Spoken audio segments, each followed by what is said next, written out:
Hi, everyone. I'm Shane Graham. I'm the Policy Director for the Weston for Congress campaign. Thank you very much for joining us for this policy lunch with Kael Weston. The video of today's session will be posted on our YouTube playlist when it's available, and look for a link to that in the chat room as we get closer to the end of today's session. Past sessions are there now, and they're also posted on the events page on the westonforcongress.com website. And speaking of that website, I would encourage you, if you haven't already, to visit the website and to read in particular the issues page. And there's a page devoted to government accountability and ethics, which lays out Kael's core principles and positions on today's topic. So this is really your opportunity to dig a little bit deeper beyond what that website lays out into the questions that interest you. Here in Utah, ballots go out 1 week from today, and then the election will take place 4 weeks from today. And so questions of accountability and ethics in government are at the very core of what we're fighting for in this election. How do we keep the shreds of accountability that we still have? How do we rebuild what has been lost in recent years? And when Democrats control the reins of power again, what do they have to do to restore ethical leadership? So Kael's going to start off by summarizing his thoughts on these questions, and then we'll open it up to questions from you, the audience. Please be thinking of questions and go ahead and write them in the chat room. And we want this to be an interactive and dynamic experience. We want to push Kael to get specific and articulate his policy ideas. Let me just say a few words about the technology that we're all still learning our way around. Please keep your computer on mute while Kael is speaking, and use the chat feature to ask questions during the remarks, and our communications director will gather those questions to pose towards the end. You can control how your screen appears. Near the top right corner of your screen, you can choose either grid view, which gives you the Brady Bunch experience, as Lori puts it, or the speaker view, which enlarges the video of the current speaker. So let's get started. And again, ask your questions in chat whenever you have them, and we'll answer as many as we have time to get to. Kael, what would you like to say to us today? Thank you, Shane, and I look forward to our final policy lunch. It's hard to believe we're here already. I remember when we announced the list, I thought it was a great list, and a lot of the value comes from you. So I've tried to keep my comments even more focused than usual today. But I am glad that the last topic we're gonna focus on is sort of the umbrella one, which a lot of these other policy specific conversations I think all fall into. When we elect people to represent us, what do they actually do? What don't they do? What do they do wrong? And hopefully, what did they do right? And I think that's where the political rap sheet of my opponent will figure into, I think, the conversation today. While also, as you heard me say before, I am a believer that politics at its best is about what's ahead, not just what's hopeful, but also what working together we can actually achieve, hopefully with a good election result locally and nationally on November 3rd. So I want to thank everyone, as I usually do, who makes this possible. Shane, thanks for moderating. Lori, Julie, I don't know, Judy, if you're on, and other members of our team. Judy, I'm asking if you're on because I want to conclude maybe with a point about the House Ethics Committee, which you know better than I when I filed that paper and that report. And I think it's important that people understand there is a level of ethics that's involved even as a candidate before you even win. So to start, though, I want to say that I spent 3 hours this morning multitasking with the audio of Mr. Stewart's security summit on. And while I don't recommend you listen to all of it like I did, if you do have a chance, I think some of the themes that came out are relevant to our discussion today, particularly when there was a bit of bemoaning of how divided we are, which of course is the ultimate irony, given that no one there took responsibility or accountability for how we've gotten to the point where nothing's coming out of government. And I think there's a huge ethical dark cloud over most everything that's going on in this administration, which we'll get to. But before that, I did something I used to do when I was teaching. I'm usually not someone who just likes to grab quotes, for quotes' sake. But I thought, what is good governance? What is it when we have an accountable and an ethical government? It seems like it's been so long. Those were the days when President Obama and the Obama administration were in charge, and there were no scandals, basically. And I think it's important we remember where we were to where we are today and how quickly I think that can change. It wasn't that long ago when we weren't concerned about the politicization of medicine and facts and the CDC when it comes to COVID. So 3 quotes I'll start with, and you'll all get a bonus point if you know who said these quotes. But the first is, good governance never depends upon laws, but upon the personal qualities of those who govern. The machinery of government is always subordinate to the will of those who administer that machinery. The most important element of government, therefore, is the method of choosing leaders. And of course, that's what we've got ahead of us on November 3rd. Person who said that was Frank Herbert, not an author, and I forgot to Google who it was. So if any of you have time to Google, please inform us who Frank Herbert is. I believe he might be a non-US politician, but please correct me if I'm wrong with that. But I did like that quote because I think it did get to people. Policy is people, wisdom and judgment is people. And of course, laws are important, but I think we're seeing right now is the strain of conventions and the strain on legislation. Our laws are only, I think, as effective as the people who judge them to be constitutional or not, and also how we improve them or get rid of ones that don't work. And I think we'll get into some examples of that. The second quote is, the essence of good government is trust. And I think the word trust is something that we could spend some time on. When was it the last time that we trusted our leaders? And maybe there are examples locally with COVID, for example, Mayor Mendenhall and Mayor Wilson, where I could say I do trust them on those issues. But trust in government, I think, is something that we don't have right now at the national level, and maybe we could spend some time talking about that. And then the last quote is my favorite one, from a writer, author, and it's, life under a good government is rarely dramatic. Life under a bad government is always so. That was Oscar Wilde. So we are living through, I think, the drama of bad governing right now, and it's costing people their lives, which I've hit on before. So when I thought about tackling this in 5 or 10 minutes, there's a lot of ways we could have gone, and I'm drawing on some good work by our desk officers. And Shane, thank you for passing on their good work, which I've spent some time on. Jeff Allen and John Carr. So part of what I'll speak to draws from their good work. Part of it will be my own, and working with Shane on this. But I think this umbrella issue gets to government rights and wrongs. You've heard me say before that one of the premises I have is that good governing is about doing the right thing, and that usually shouldn't require a lot of debate. Maybe there are different ways to get there in someone's view, but the public good and the government accountability and ethics is literally choosing the right, which is a familiar term in Utah. How we get there, again, is a debate. But I think my 11 years almost in the State Department taught me that whether it was in the middle of Fallujah or in Eastern Afghanistan, and the military had a position, and maybe the State Department, who I worked for, had a position, usually both sides sort of knew there's a right way to do this and there's a wrong way to do this, but often the wrong way was easier. It may have been more expensive or less expensive, depending. But I think we didn't debate overall about maybe the right way to go, but we didn't always do the right thing. And I think I bring that experience, having been in some pretty tough locations, about that fundamental question: what is the right thing to do?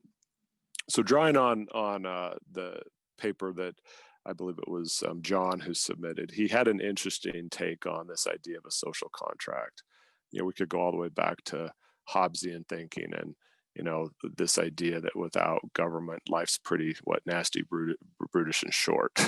And I think that we should keep in mind why government got started. What were the rules that people tried to follow in order to make sure that we weren't turning on each other with weapons, and not having a system in place that protected rights, but also protected the community.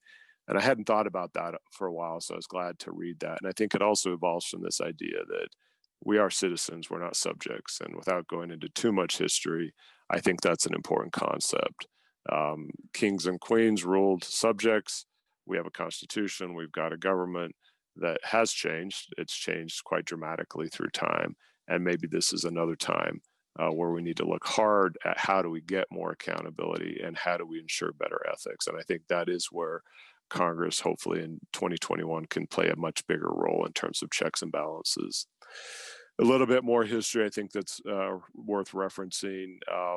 When our country's been through big challenges like I think we are today, we've actually had solutions that are big enough to meet that challenge. Maybe we could spend some time talking about what the New Deal meant. what pieces of legislation were passed that I think demonstrated more transparency, more accountability, more ethics. You could look at the Great Society and some of the 60s pieces of legislation that came through that. All of that, I think, intended to meet the needs of the people, which was a big difference. And without backtracking too much, what I heard today and this morning from my opponent when he said, well, everyone knows the reason why I got involved in politics. And sometimes I get asked that question. And if I were again in a classroom, I'd quiz you. What do you think Chris Stewart said about why he got involved in politics? It was about money. It was, in his view, about fiscal discipline, which I think is a very interesting frame, given that I'm choosing, I think, to say people should come first, not necessarily a cost of helping people during a crisis like COVID. Or perhaps the mortgage meltdown. And that's, I think, a big difference between us. When you get to trillions of dollars, it's a legitimate question to be asked about how we pay for that and how do we get government accountability. And it came up down in Washington County this week when I did a town hall, and I could go into more detail about that. But fast forward to today, how are we trying to right some of the wrongs? How are we trying to get more accountability? How are we trying to get better bills? Some of the pieces of legislation that have been highlighted, I just want to mention in passing, and we can go into more detail as Shane said, if you'd like to. There's a lot of talk about the Postal Service. It's not just about keeping mailboxes and post offices open. It's about the fundamental way how we're going to try and get a legitimate election that will be honored by all. I'll mention that the main guest this morning was President Trump's National Security Advisor, Mr. O'Brien, and he said, well, of course, everyone will honor the results of this election. I wanted to hold up my hand and say, well, are you sure? Because your boss has consistently said he might not. Childcare, the George Floyd Justice and Policing Act, which I think I covered pretty well before, PRO Act, protecting the right to organize, which is a big labor bill. There's also, of course, all kinds of talk about how do we get to healthcare for all. These are all, I think, in an attempt in very different, complex areas to say we need to do better. We need to hold our leaders accountable on what our needs are. I'm not yet in office. I haven't held office since high school. But what I always think about is what is it that people say they need the most? What are those priorities? How do we get to the common good? And it's obviously not going to be all the time that we can get there quickly. But what should that be? Which leads me to a story I want to tell based on a phone call I had last night to kind of make it more timely. Every once in a while, a candidate gets someone texting or emailing out of the blue saying, "I found your number online." This did not go through the campaign, but came to me directly. And I think most candidates ignore or maybe run away from that kind of interaction because it's very unpredictable. You don't know why people are reaching out to you directly. But that was something that I wanted to challenge myself with. So this gentleman named Daniel said, would you be willing to call me? I called him back at about 8 p.m., 8:15 p.m. We ended up spending about half an hour on the phone. And again, this gets to accountability, I think, as a candidate, not just as someone who maybe is sitting in Congress starting in January 2021. And what was interesting is he misheard me. He thought I was Chris Stewart calling him back because Chris Stewart had sent a massive text out, or his team had, and it opens with saying, "Hi, this is Chris Stewart."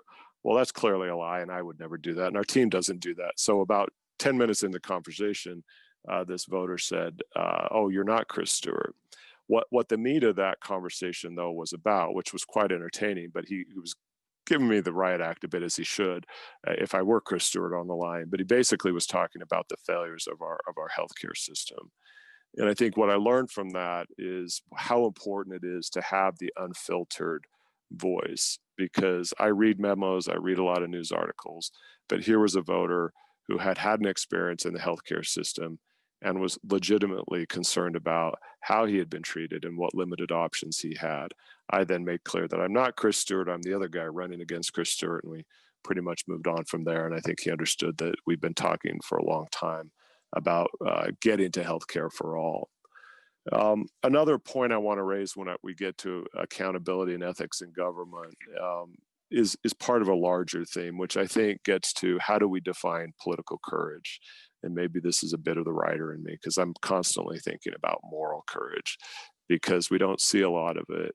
And I think sometimes when we see the best governing and accountability and ethics, it's because people have stood up. sometimes as one person, not two, not three, and said, this is not right, or I'm going to vote a different way. And of course, I think we're familiar with Senator Romney during the impeachment hearing did that, and I think he did it as one, which for me is always more important. And I would like to think that I would hope to achieve that kind of goal, which is it's not about reelection, and that's ultimate accountability. It's about not being afraid to stand up on principle, but also try and reach toward compromise when we can. I also think it's important to look at what the Supreme Court's role is in terms of accountability. We've got a process in play right now with, the Ginsburg seat, what's going to happen. Some senators have COVID. But I think if you look at the dissents of the court, sometimes you see, I think, some of the most important voices breaking through. And the one I hope we all have a chance to read is the Korematsu versus the United States. And that's important for me because, and for us, I hope, because it actually involves the internment of Japanese Americans during World War II. Journalists and writers perform that role. We're about to send out another message that highlights how some of you on this call have chosen to make statements in writing that support our campaign or bring attention to issues that you believe are important.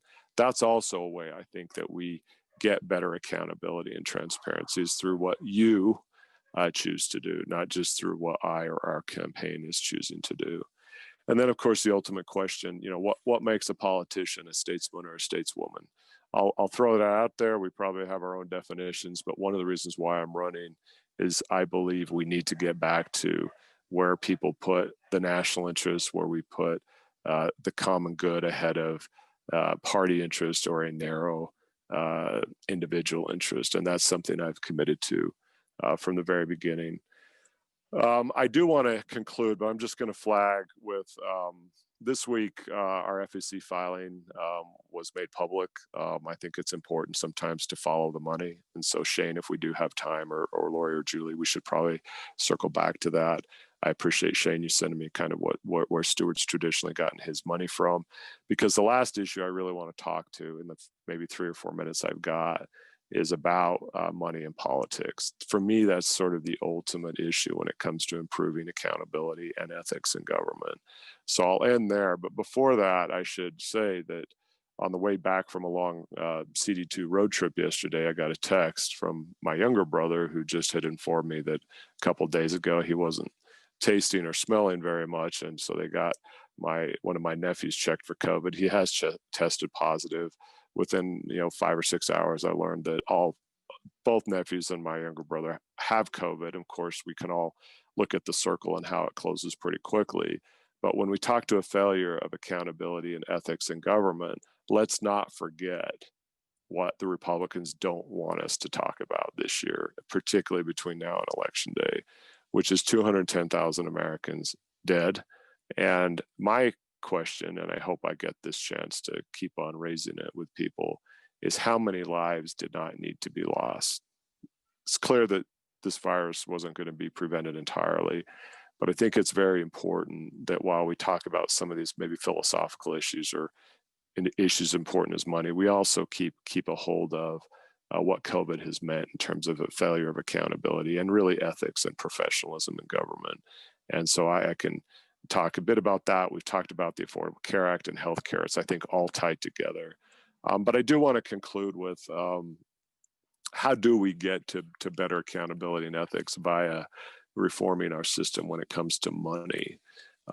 So thanks to the good work of Jeff, I just want to read a few data points, and then I'm going to go into the Biden plan, but also make reference to Senator Elizabeth Warren's plan, because as we all know, as good Democrats or independents maybe are unaffiliated on the call, and maybe some Republicans, if there's someone who has thought hard about improving the status quo, it's Elizabeth Warren. And I think she's worth spending a bit of time on. So let me just give you some data points. The 2014 election presents a sobering example. In federal elections in 2014, less than 0.25% of the population gave contributions over $200.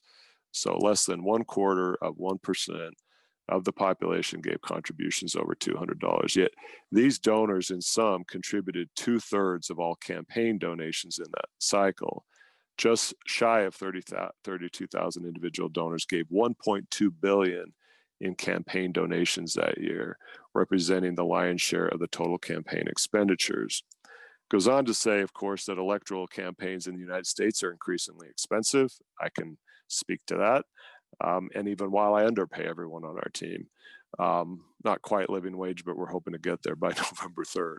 While campaign spending can increase turnout and impact who wins, expensive campaigns have been found to lower the participation rates of candidates from marginalized communities, and candidates and campaigns that rely on large donors have been found to be more receptive to the public policy priorities of large donors.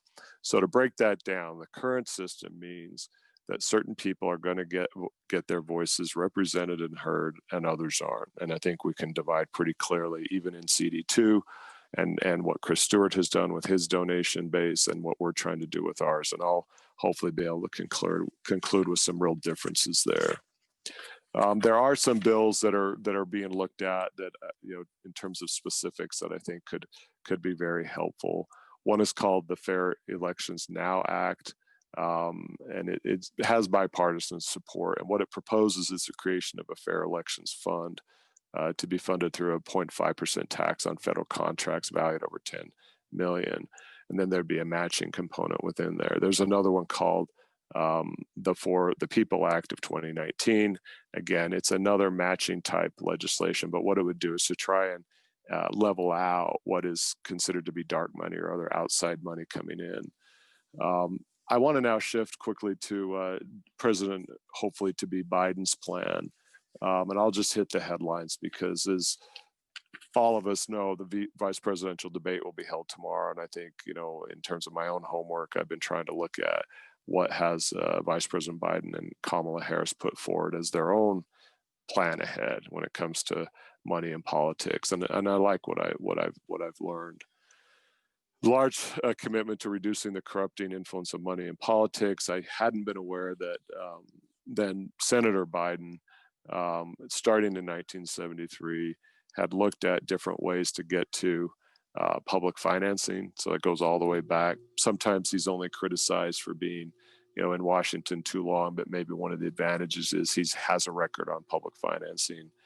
And then he co-sponsored in 1997 a constitutional amendment that would have limited contributions as well as corporate and private spending in elections, and then prevented some of the damage of some of the court rulings.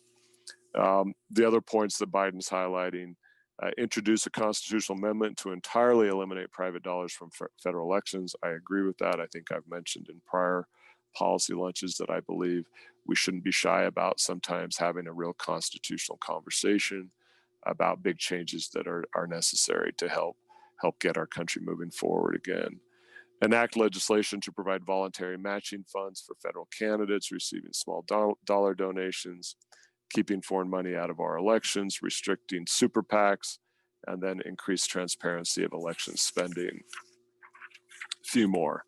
End dark money groups. I think we are all aware of the problem there, based on the Supreme Court decision, Citizens United, which was decided, in case we forget, by one vote, the Chief Justice. Require real-time disclosure. I know Judy, our treasurer, is very alert to whenever we get a check.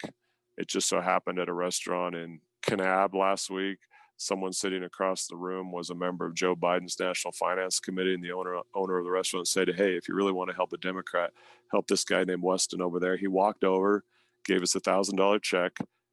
Check was postmarked or whatever, dated as a South Carolina address, and right away we told Judy that, hey, it was a good day, we got $1,000. It still made me feel a little bit slippery, but that's how it works. And we had to alert our treasurer what was going on, and she records it, and we get it through the federal system. And that's one point I hope we can get to in the Q&A is I think the biggest reforms really are in Utah state politics, particularly at the state level. It's really shameful, I think, that millions of dollars and tens of thousands or hundreds of thousands of dollars of donations can get funneled into campaigns. And then we wonder why maybe our attorney general is not working in the interest of the people. Joe Biden also wants to ban corporate PAC contributions and prohibit lobbyist contributions to those they lobby. And then there's an interesting point here that I hadn't been aware of, which is how are national party conventions funded? So of course, if money comes in to fund these conventions, what's going to be the quid pro quo? On the Elizabeth Warren plan, I think there's a lot of overlap, but what I liked about her points, of course, is they're very detailed, and it also talks about getting rid of PAC money, foreign influence. But one that I wanted to highlight is ban the consideration of campaign donations in the selection of ambassadors. And this, of course, reflects on my former life in the State Department.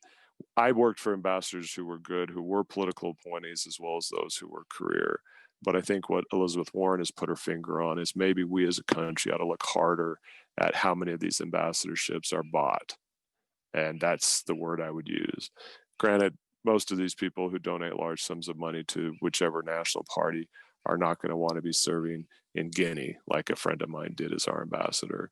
But I think that's an interesting way of looking at money buying our foreign voice overseas. You know, these are the people who speak for our country around the world, and are they qualified, or do they just happen to have a large checkbook? So I wanted to end there. I know we're about at our usual time to really open it up to questions, but in conclusion, if you're interested, you should look at our FEC filing. I'm a candidate who wants to be transparent. You may like what you see, you may not. Hopefully you do. We survived the COVID crunch, but when I was told almost a year ago that I needed to raise at least $1 million to get the nomination and run a good campaign and a hard campaign, I actually disagreed with that. It didn't mean I wasn't intent on raising money because I need to do that. But I always say we're doing that because we need to get into the system to really change it, to not just reinforce it. Again, when someone donates and gets a yard sign, like many of you have, I just signed up to deliver 2 more tonight or tomorrow.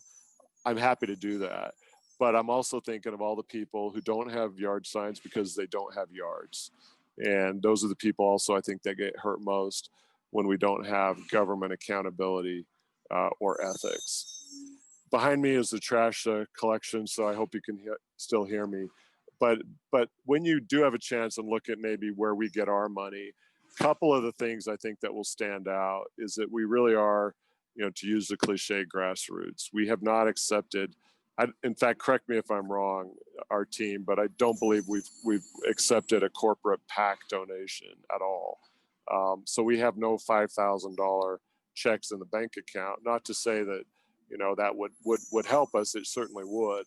But I feel pretty good that with about 4 weeks to go, we are not part of, I think, the problem we're trying to fix. But in contrast, if you were to look at what Mr. Stewart has raised and where he raises it, let me just go through some of the largest donor groups to him. Would be financial services, aerospace and defense, arms manufacturers and sellers, medical device manufacturing, other medical interests, information technology and telecommunications, real estate, pharmaceutical, and then various lobbying firms, including some hedge fund folks, quite some prominent ones.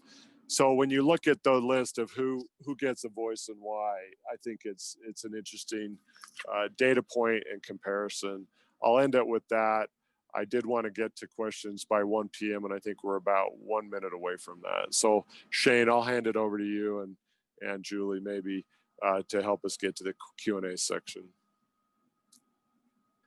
Thanks very much, Kael. And we do have a good half hour left, and we have compiled a list of questions that you all have left in the chat room. Thanks for those, and keep them coming because we do have half an hour here to delve into the details. And I run a full service operation, not just providing policy documents, but also on the spot Google searches. And I learned that I think the Frank Herbert that you have in mind is probably the American school teacher and Democratic Party politician who served a single term on the New Jersey Senate. And this was in the, I don't know, he died in 2018. So I think that's probably your Frank Herbert and not the Dune guy. Well, I'm looking forward to the new Dune movie, and I'm restarting the audio because I've heard it's a good audio book, but that sounds more like the Herbert I was wanting to quote. Makes a little more sense. Yeah, so, Kael, first question for you.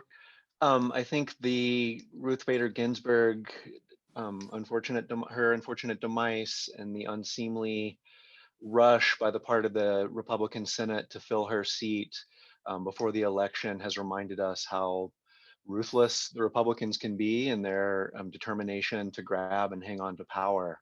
So my question is, how do Democrats stay the good guys and keep the moral high ground of playing by the rules without getting played for chumps? Honestly, I used to say when I was in Marine classrooms, war spelled backwards is raw, and politics is just war is a continuation of politics by other means, unfortunately. And I think that um, well, we'll see. I mean, some of the COVID diagnoses may change just by virtue of who can vote and who can't. And I believe, with Mr. Lee suffering from COVID, and I believe Tillis or one of the other Republicans that's on the committee, we'll see if just that slows things down. I don't think we need to play nice on this. I think we just need to continue to play honest, which is to show the discrepancy and the double standard when Merrick Garland was not given a vote. I think the cleanest thing I've ever heard is, that trust the people. And I say that a lot. With such a huge election, less than a month away, bigger people in government, again, I'm very much against small people in big jobs, soft people in hard jobs. It's becoming one of the lines I use, is that I think a bigger party, which has been hijacked by Trump, would understand that there are fundamental questions on the ballot this year about Trump accountability, about the path our country has been on for 4 years. And if we can take over the Senate, I think that'll be a clear indication that the people of the United States deserve to have a justice nominated by what the people have just expressed through the ballot box. I don't think, and I get asked this, and it's an interesting question. I was asked in Cedar City last week of if this whole RBG failure and a disconnect and double standard should mean that we Democrats, and even though I'm not running for Senate, should start to threaten to pack the court to increase the number of justices if, for example, it's a clean sweep, White House, keep control of the House of Representatives, and then take over the Senate. I don't believe any of our party leaders have actually said that explicitly, but I think there's some talk about that to get a more representative court by basically adding more seats, because that would be an act of Congress that would allow for that. FDR tried it, didn't work out so well. It's probably not a model I would lead off with. But the other question is getting rid of the filibuster.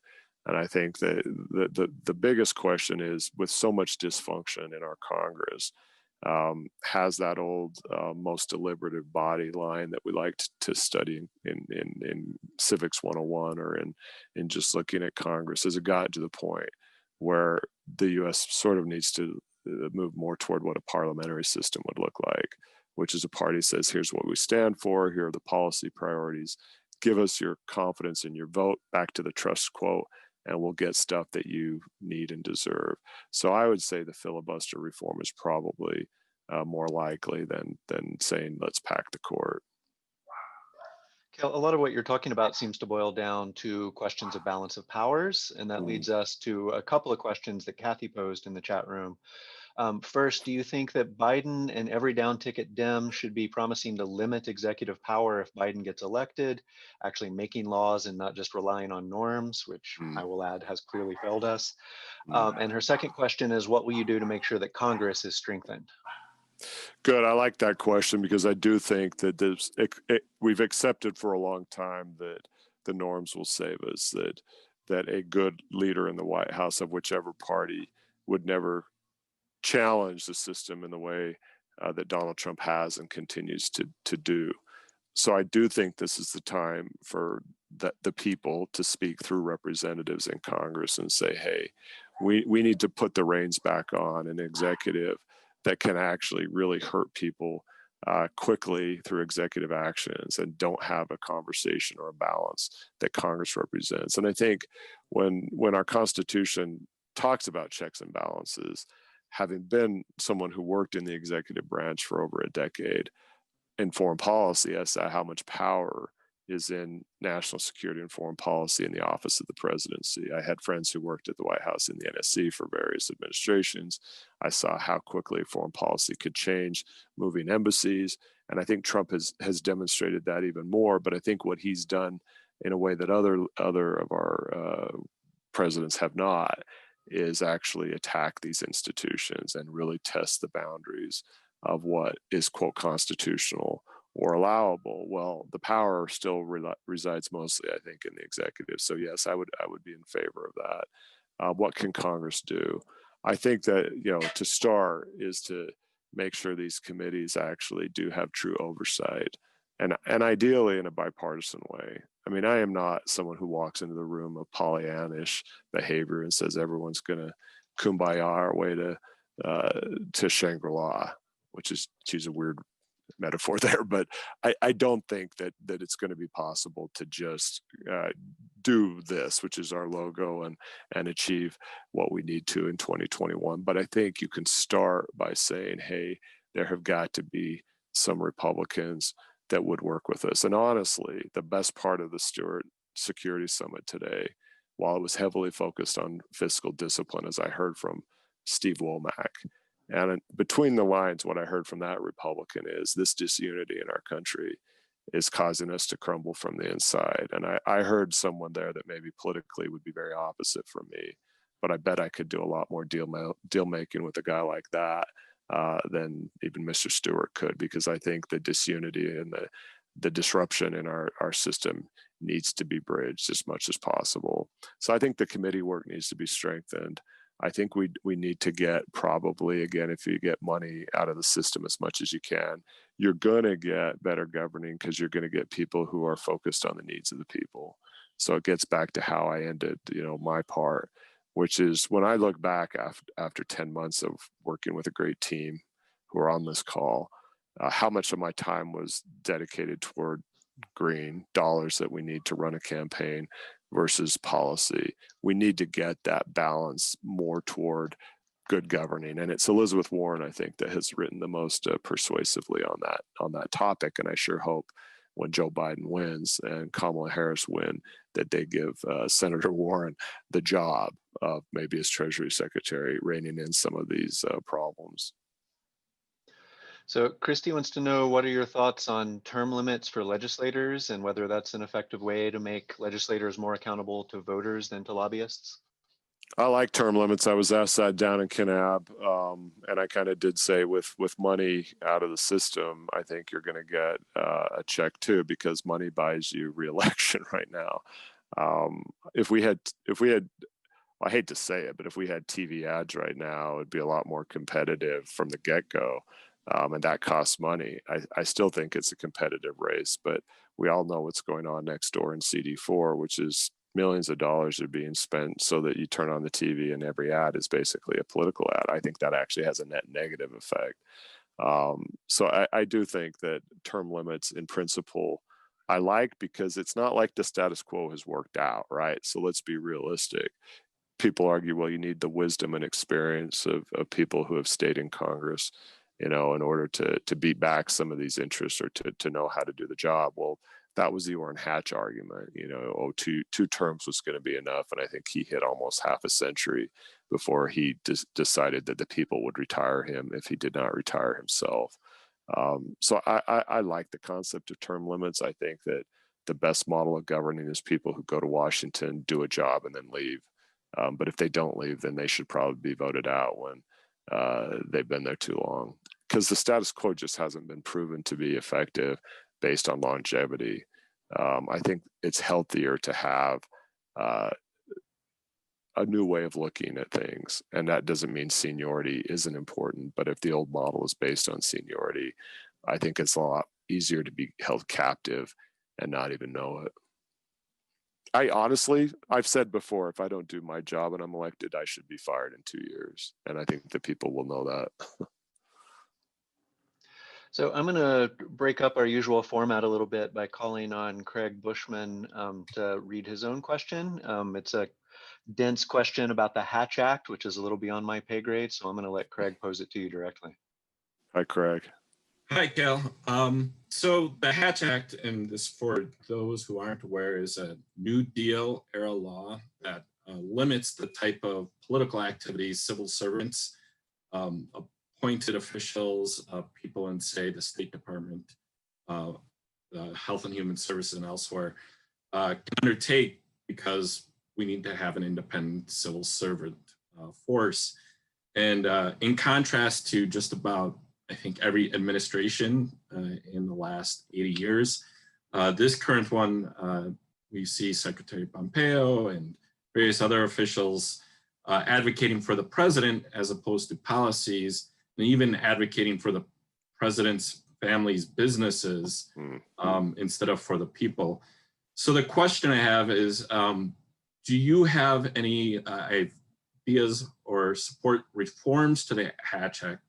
And specifically, is there an enforcement mechanism that maybe we haven't considered yet, besides the very unlikely and unused spending power of Congress to either defund or reduce funding for that particular official or that official's agency to enforce the Hatch Act?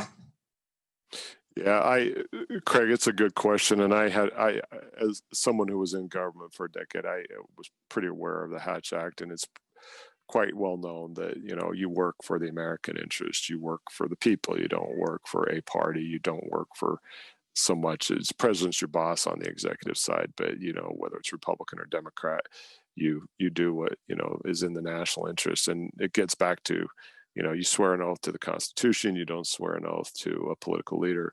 What has changed, and I think you're right to highlight it, is the kind of the overt politicization of the executive branch, including, it seems like, deals with the Trump Hotel in Washington, or implied quid pro quo, and how powerful, I would argue, one area maybe to look at, in addition to maybe the financial penalties that could be brought in, is the role of the inspector generals. Because I think your question's tied to how safe have these inspector generals been, whether it's the State Department, most prominently, that I'm aware of, but other inspector generals who do have a very important oversight, independent role that Congress has empowered.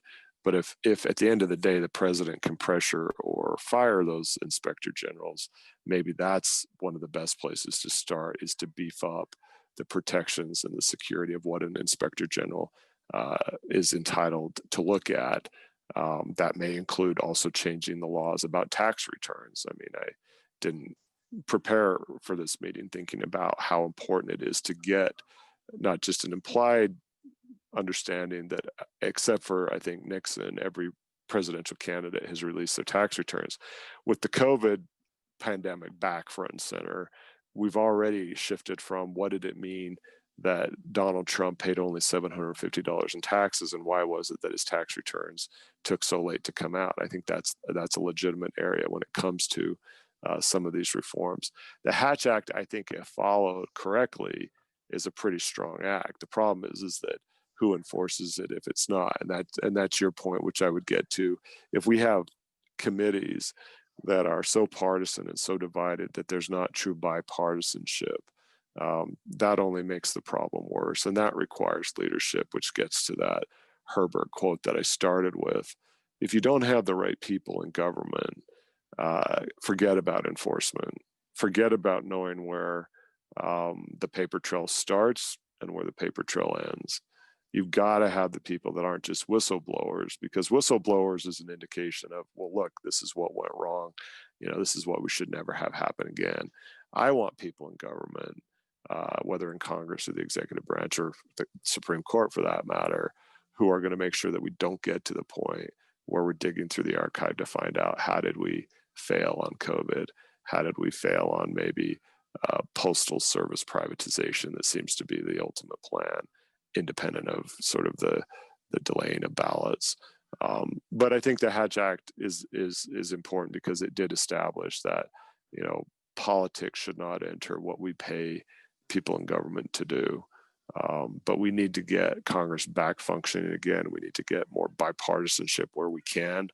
And we need to get the Senate back, because right now The best legislation, which we've seen, is in Mitch McConnell's top drawer, and it doesn't go anywhere. And that's, I think, the biggest challenge right now, is to say, give us Democrats a chance, and you actually may like what you get, whether you're Republican or unaffiliated.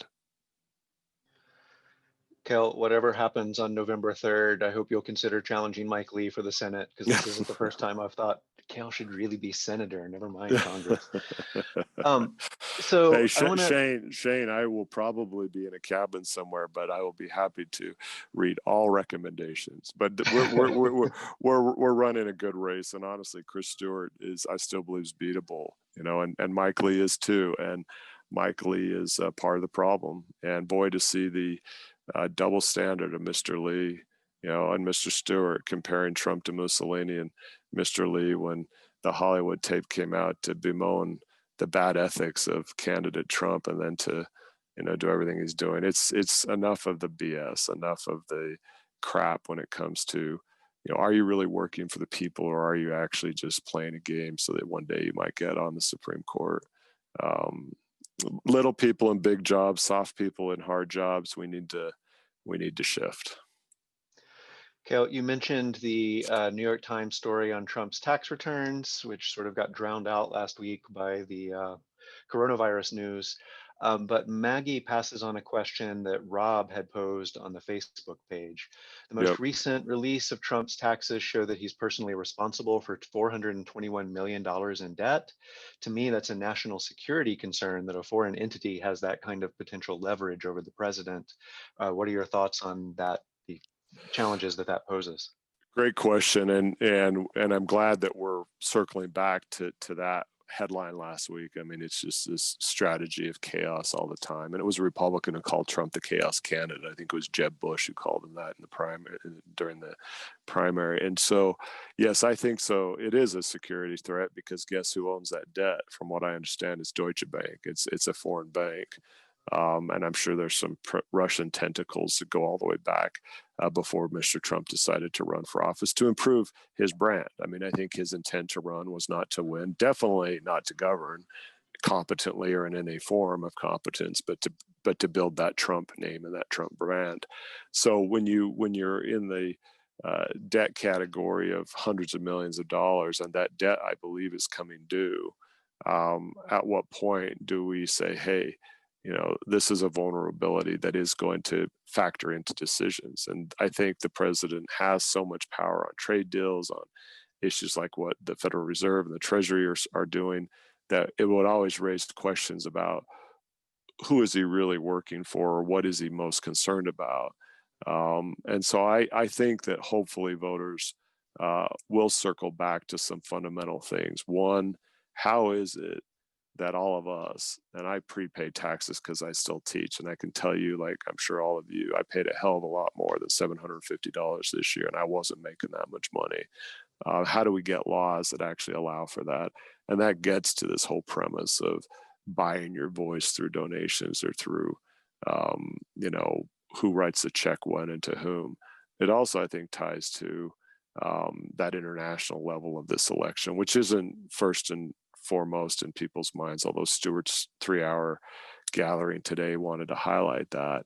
It's, where is the world looking at our election and saying, here's leverage, or here's something that would actually bring Americans back to a leadership role that would improve the world, whether it's on climate, whether it's on issues like ally maintenance. There are a lot of things that have been neglected, and I think with a president who is a fake billionaire and always has been, probably, and worried about having New York State probably come after him first, we're not going to have a president who's focused on really important matters. Not that we thought he was anyway, but I think it's an important issue to keep on thinking about. And my role between now and November 3rd is to not let that issue fall to the side. I still think COVID and the failure on COVID and this global pandemic is the top issue, tied to the Affordable Care Act and the failure of our broken healthcare system. But I sure hope that if there are any reporters that listen to this, I hope they ask all of us about that issue. It's an important one. And that's where legislation moving forward could actually require tax disclosures. It's not a state issue. It becomes, you are going to do it. You know, we've always believed if you're going to run for president, you should do it, but it's clear that that hasn't happened with Trump, and we need to fix that. And if you don't want to run for president and keep your taxes private, fine. You know. So Colby, early in your talk, posed a question that you then went on to largely answer. So I'm going to read you the question as Colby posed it, and then I'm going to reshape it a little bit. Yep. He asked, what election reform measures do you support? Campaign finance reform, overturning Citizens United, ranked choice voting, electoral college, etc. And so since you came out already as supporting a lot of those specific proposals, I want to ask you what will be, when it comes to this question of ethics and accountability in government, what will be your highest priority? What will you really push at starting in January? Public financing of elections, getting some kind of model that we could actually say millionaires and billionaires, if you want to run, that's great. But guess what? Teachers can run, city workers can run. There's no bar for entry into politics. Like that's the thing. Like I was told I needed to raise at least $1 million, and I still chose to do it. We haven't raised $1 million. We've raised, I think, a decent amount of money, but I don't view success based on the amount of money we've raised. We kept the campaign going through COVID, which is a huge challenge. So that would be number one. The electoral college reform is interesting. And Colby, I'm glad you kind of asked about that because, you know, having been around a few blocks in the district, a couple of libertarians in Tooele broke it down to, if the electoral college is reformed, then our politics in the US is going to be dominated by the coasts. I don't disagree with what one person, one vote may mean for our politics, but I need to listen to how that would be viewed as urban coastal areas won't understand what a libertarian or maybe a rural voter may consider to be important. So I think it's an important question to look at. I do think the only way we really get to the real solutions, and as Joe Biden's plan highlights, and I think Senator Warren's as well, is I'm not afraid to say, let's trust the people. Let's take some of these issues to the people through a constitutional amendment. And that's a high bar. A lot of people say that would be inviting all kinds of changes that maybe would be counterproductive. But I actually think with the right kind of leadership and the qualities of what true statesmen and women do, I would trust the people on that.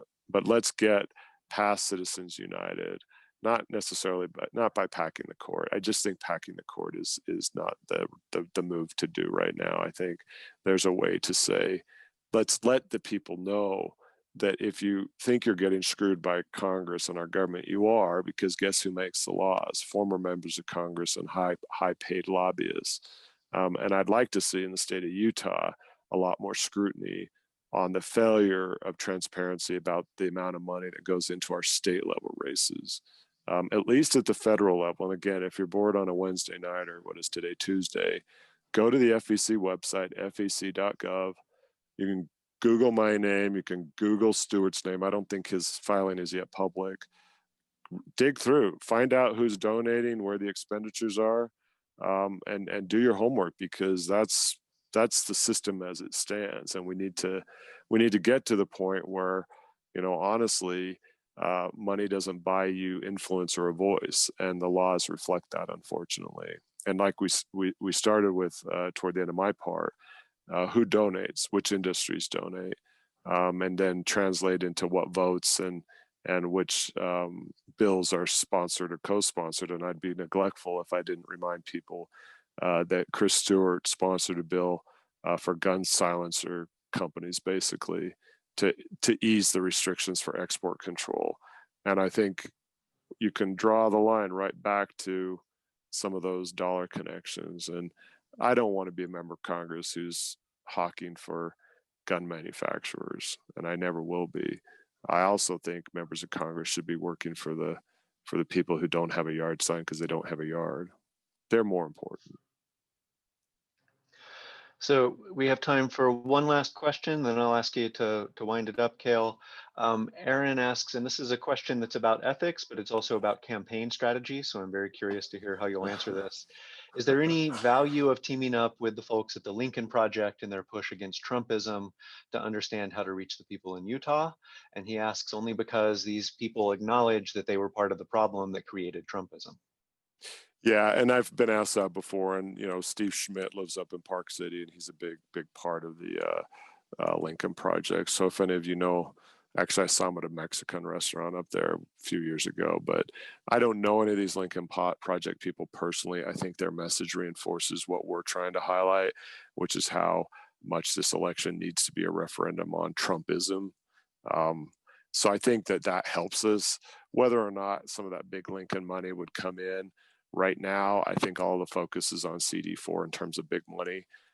As you know, it's millions of dollars coming in from the National Republican Party, but as well as the National Democratic Party. We're a submarine and we're at submarine depth. I actually don't think that's a bad place to be. I probably don't want to talk too much about strategy on a Zoom session, but I think there are some things we're looking at. And it's not that I don't trust you. It's just that our team's so good about getting this online so that Mr. Stewart's people can listen to it right away. But there's some things I'm working on personally this month that would hopefully initiate some more significant attention. I'm not assuming that that's going to happen, but some things are in the works. Again, I'm very different, I think, than other members, other candidates running this year, and I respect every candidate and their teams to run the race they want to run. But I'm not shy about talking about Donald Trump. I'm not shy about talking about the division and the danger I feel like our country's facing right now. This is a referendum about Trumpism, and I keep on saying that's the question I want in people's minds, particularly when it comes to issues like the COVID malfeasance that has cost a lot of people and a lot of families a lot of pain. And now my own younger brother's got it and 2 nephews, and I hope they do okay. But the science is still figuring out what are the long-term effects of this virus. So if you look at the ballot, and I'll end maybe with this in the closing comments, one of the reality checks of running for office and not having done it since high school, and I don't remember what the ballots looked like in high school, but I'm getting all the counties to send the ballots forward, and you start to see, Iron County, Tooele County, Salt Lake County. And the way the ballot is actually listed is Biden, Harris are 3 down on the presidential, and then Trump, Pence are the bottom of the presidential, and then the congressional races are listed first. That is the flow I want. I want people to think, does Donald Trump deserve another 4 years? I want people to see Biden and Harris and say, hey, it's time for something else. It's time to get back to some kind of stability. And guess what?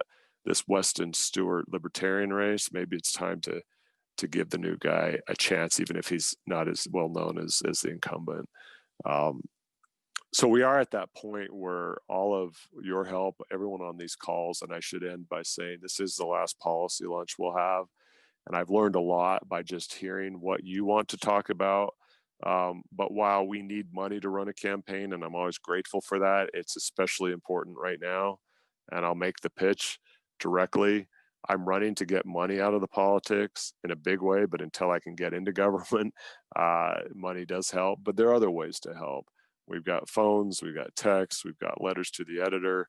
The message that I think we'll send out later today, you'll see, and I write about it, is it's been very rewarding to see people who spend time from different points of view to say, this is an important issue, this is a campaign that deserves your support, and it's written from your point of view. So writing for me, and I shouldn't say this, is more important than money. We need your money, but we need your words, because your words and your rhetoric and your arguments and your conversations with your family members and your friends is actually where things start to stick. One final story from the campaign trail. So after the call with the gentleman who thought I was Mr. Stewart for about 10 minutes, which was really interesting, I texted a supporter down near Manti, because he had left a nice voicemail for me. And he was talking about how to help get a message out in a red rural part of the district. And what I'm proud about we've done, and we're still doing, is we're running to the places that are hard to get. Chris Stewart is avoiding the places that are easy to get to, which is like Salt Lake City. So we're running a campaign with a lot of help. These policy lunches have made me a better candidate. And I'm kind of wistful and sad this will be our last one.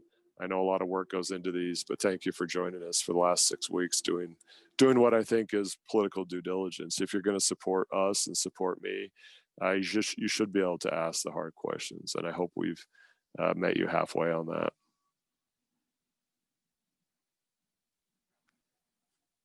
Sorry, I was muted. Yeah. Thanks so much, Kael, and thanks to all of you for joining us. And I just want to say my first job with the Weston for Congress campaign was researching Chris Stewart's track record as a representative, my representative in the House. And the more I looked into the big donors that flood his campaign with money and the correlations between those donations and the votes that Stewart took in Congress, the more disgusted I became. And then the better I've gotten to know Kael and the more I've heard him talk, the more inspiring I found his candidacy and the more I've wanted to work to elect him to be our next congressman. He'll help restore honor and accountability and ethics to the House of Representatives. So Kael, thanks for all your hard work to get us here. Thanks all of you who have helped to get us here. And again, we've got 1 month left, so get out the vote. Julie, you want to make some last remarks? Julie is our communications director. Sure. Thank you. My name is Julie Bartel. I am the communications director for Weston for Congress, and I couldn't agree with you more, Shane, about the experience of working on this campaign. So I just wanted to thank you all for joining us today. Although this is our last scheduled policy lunch, we have a number of events coming up that we hope you can join us for.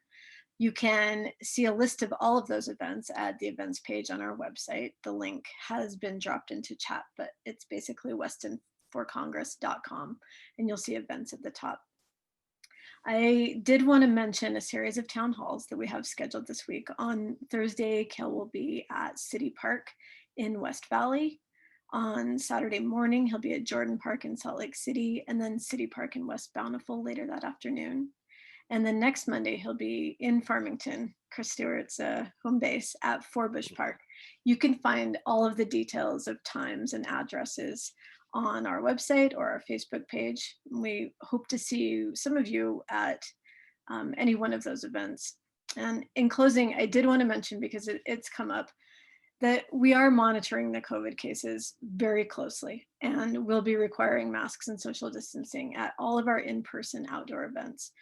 But we do feel that it's really important to be accessible to everyone, and that includes those who don't have access to virtual events like these. So we're offering a variety of events, and we hope that you'll join us in whatever way feels the safest to you, whether that's in person or online. Hopefully this is not the end of our conversation, even though it's our last policy lunch, and we'll see you out there on the campaign trail. Thank you all. Thanks, Julie. Bye, everyone. Thanks, Shane. Thanks, Kael. Thank you.